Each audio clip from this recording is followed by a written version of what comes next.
To celebrate Canada Day, our birthday, our favorite Canadian musician on this Sonic Obsession.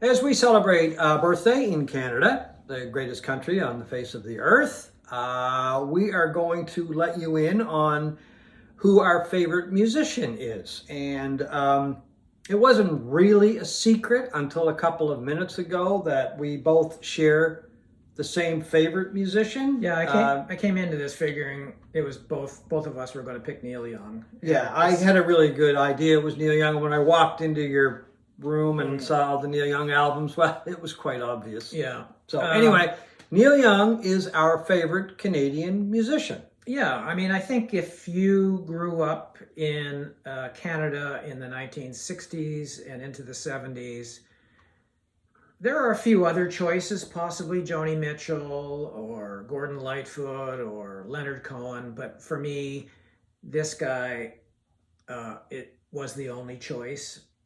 I have more of his albums and records than anybody else. Yeah, he would be my favorite choice too. I mean, just there's no comparison to anybody else really. There's a lot of bands and artists that I really like, but Neil he's right up there. He's the pinnacle. I mean, I own 33 Neil Young CDs, one box set, which is this gigantic, that's a doorstop. That's what that is. Gigantic archive series, volume 1 that came out on Blu-ray audio. Have you listened to all of that? Oh yeah. Oh, have you? Okay. Yeah, and I have 12 Neil Young vinyl records. I'm not sure how many I've got. I've got a lot, CDs and vinyl. And I would argue that his string of records in the 1970s is up there with anybody. I think the only person in my mind who comes close to what his, the excellence of output that he had in the 1970s would be David Bowie, and I don't think anybody else really comes close. From beginning to I would say even career-wise. I mean, to me, he's right in there. He's in there with the Beatles and the Rolling Stones when it comes to overall output as far as total career goes. Don't you think?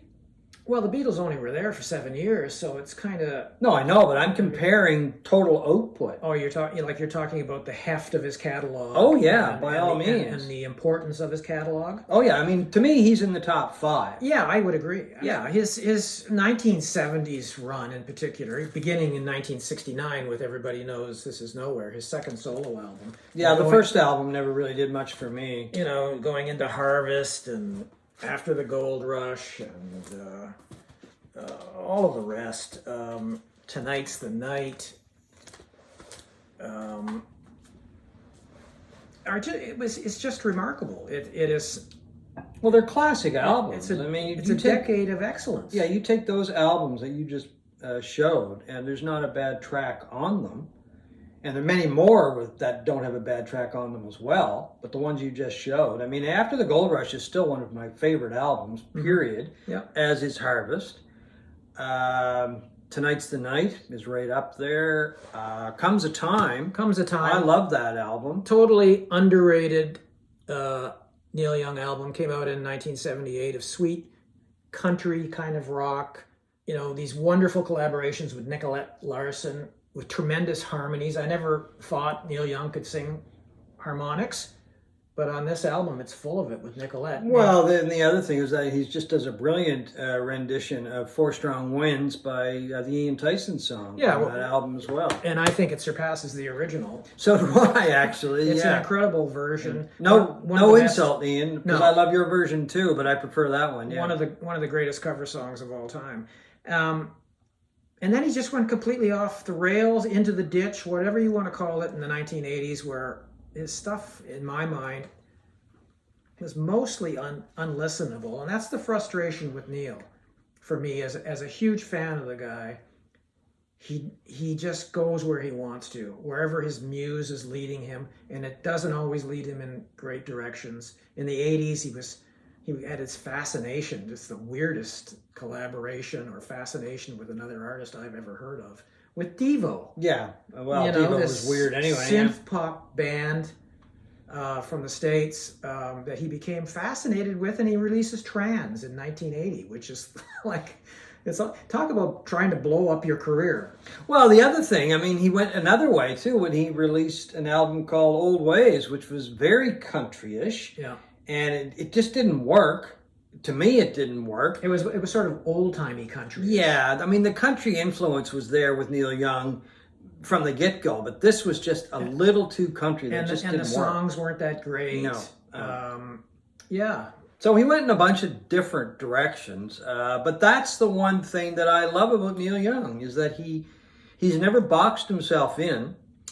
He's always taken risks. He stayed true to his muse, his calling, and his calling. Yeah, like if he wanted to do something, he did it. He was lucky enough to get away with it. There was a lawsuit or some legal issues with Geffen Records, I believe. Yeah, they accused him of not sounding like Neil Young in the 1980s, which is hilarious, and I think it makes him smile a little. But he ended up back at Reprise by the end of the decade, which is his longtime label, and I think it's still his label, is it not? I believe it is, yeah. And he released Freedom, which was the only, in my mind, good Neil Young album in the 1980s. It has, well, that's a great album. It has Rockin' in the Free World, which has become a Neil Young classic. And a classic adopted by other people as well, from Pearl Jam, I think, has does it live. Even Lucinda Williams does it live. They do that. Pearl Jam, that's their encore song a lot of the time. Yeah, and then, of course, he made an album with Pearl Jam. So he's hooked up with a lot of different people over the years. And it's always Neil Young music, though. That's the thing. I mean, you've got a copy over there. Except for Trans. Except for Trans, yeah. You've got a copy of Lanois over there. Oh, yeah. Yeah, this collaboration with Daniel Lanois. Yeah, this is one of the later Neil Young albums that I really, really like. And I think it has everything to do with Daniel Lanois more than Neil almost. Oh, I think so too. The way it's produced. Totally agree with that. The sound, his production, and all of that. I find that a really good album. But there hasn't been much in later years of Neil's that I've liked, unless it's the archival stuff that's been released, some of the live shows and. Yeah, I mean, Homegrown is a really good album. Yeah. Toast was pretty good. You've got a copy of that. There's Toast. I kind of like that one a great deal.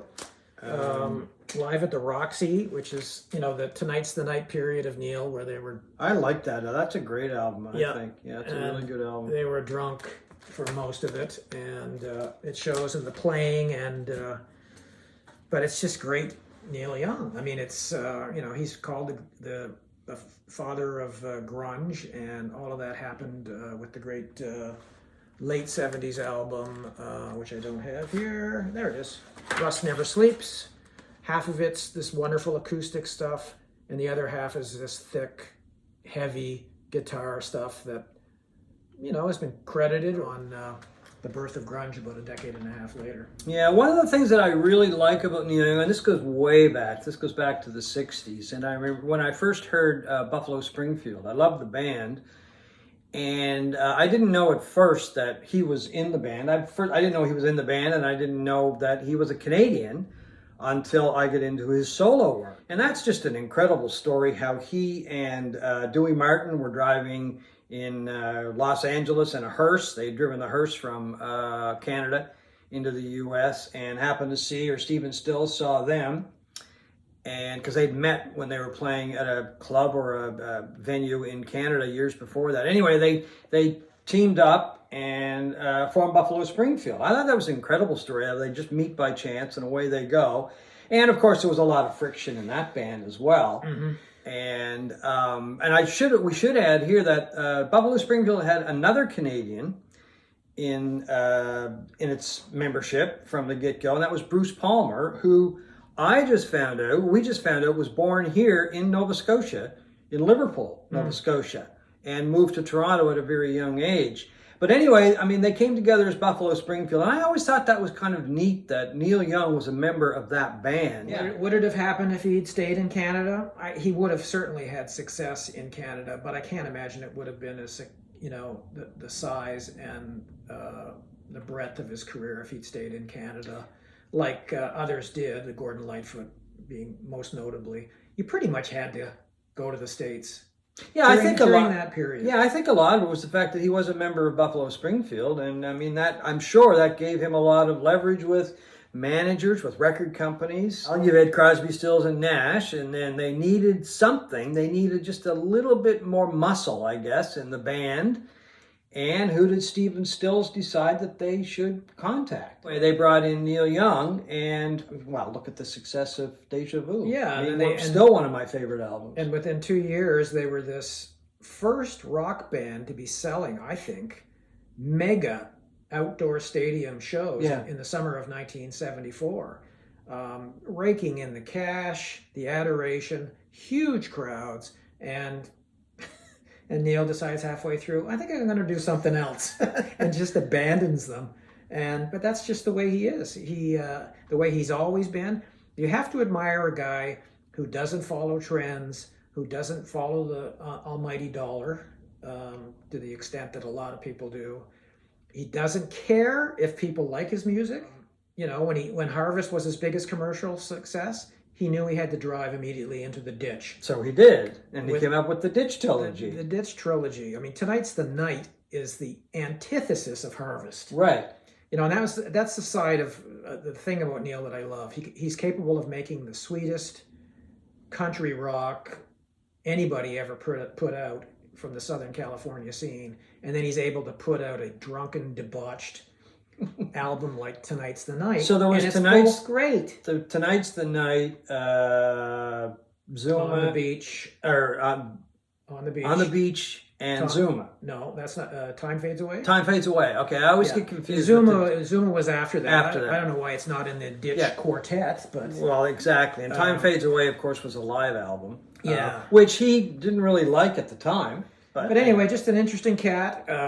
He's our favorite Canadian musician of all time. We've enjoyed his music for decades. We've also hated some of his music for decades. Yeah, that's just the kind of guy he is, and it'll be a sad day when his time comes up. Yeah, and there's a little story I want to share with you. I happen to know his father, Scott Young, who was a very well-respected and very, very good sports journalist for the most part in Canada, worked for a lot of the major newspapers, and he was an author as well. He wrote a fascinating book, actually. I'm not sure if it's still in print or not, but it's called Neil and Me. I was doing an interview with him, not about that, well, it was about that book, I guess, or it was about one of his novels. And anyway, I had been trying to get an interview with Neil when I was working in radio here in Halifax, and I called his office in LA, I don't know how many times, and I couldn't get an answer out of anybody. And he came and he played here, and then he left. So I met Scott at the studio one day, and I said, I got a bone to pick with you about your son. So I explained to him, and nobody got back to me, and that I was really frustrated with the fact that I really wanted to do the interview. He said, well, what you should have done, John, is just walked up to Neil and said, do you have a few minutes? Easier said than done. Well, that's what I told him. I said, easier said than done, because you couldn't get near him. Well, I mean, I tried, but I saw him driving around Halifax with in a van with a surfboard on top that afternoon a couple times. So he'd been here for a while. But anyway, I just thought it was an interesting story, and the fact that he really was, I guess, from what Scott said, very approachable. Liked to talk to people, you know, if you happen to run into him or whatever, but he was just aloof, right? And that was just his nature. Well, he wasn't interested very often in engaging with the media and no, the press. exactly. To him, this was a life goal, was to make music, and the commercial aspects of it didn't really seem to matter much to him. He wants to do it his way, and that's what he's done with great success. And there have been a few failures along the way. I think we both agree on that, as we pointed out. Anyway, we just wanted to say how much we've enjoyed your music, and we wanted to wish you a happy Canada Day, and we'll wish everybody a happy Canada Day. Thank you for watching this Sonic Obsession.